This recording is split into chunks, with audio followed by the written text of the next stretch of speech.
Hey y'all, so it's your friendly realtor here and property management company owner, Blue Sky Property Management. I'm gonna get straight to it, you guys. This happened on yesterday, right? This is an eviction. It's not a great thing. Nobody wants to see someone put out their home, but it's happening, right?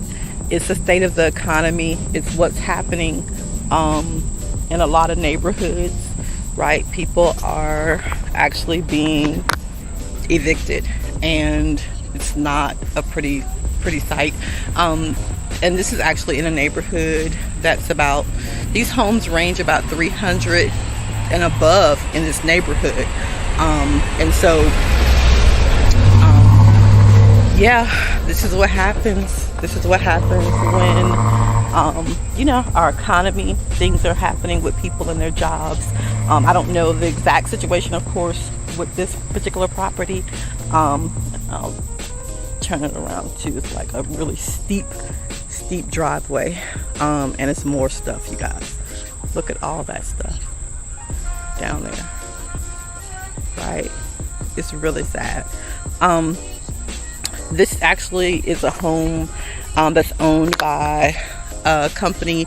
They own a lot of houses in this area, and once this stuff hits the curb, that's it.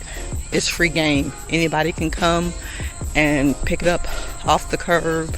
I'm sorry, y'all. I'm gonna stop saying. So this is what happens. And so people ask me, hey Marcia, what's the process? What happens when it gets to this point here where people's stuff is actually out on the curb? It's a long process, you guys. It's a very long process, especially in certain counties. It's still a very, very long process. I said again. It's a very long process.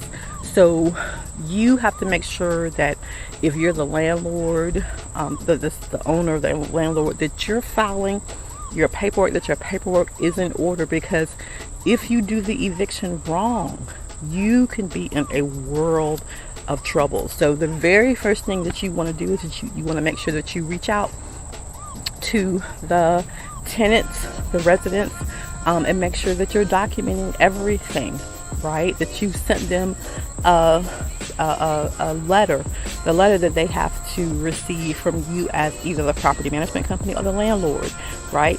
Then after you do that, then they have a certain amount of days that they can answer you as the landlord directly, right? If that doesn't happen, then the next step is that then you start that whole process through the court system. And then even with the court system, right, you have to have all of your documentation in place. You have to show that you are either the owner or that you have a property management agreement with the owner, that you can act as an agent in reference to starting this process, right? Because what you don't want to do is show up in court and the judge is like, where's your property management agreement, or where's your agreement as agent for this particular owner? Do you have power of attorney, right?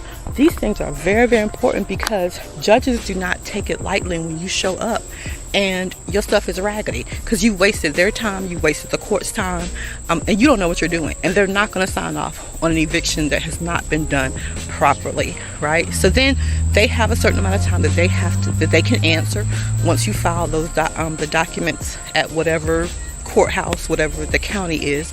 They have a certain amount of time that they can answer, right? They can actually show up in court, right? Now if they don't answer, then we go to the next process. If they do answer, then you now have to go to court with them, right? You guys, this is not for the weak. It is a process. And that's why screening is so important. But again, you can screen, but again, people go through things. Things happen in people's lives. So just wanted to come to you real quick. Again, this is really, really sad, but it happens. People are being evicted, foreclosures are going on, but this definitely was an eviction yesterday. And so hopefully this was helpful information. All right, talk to you guys later. Bye.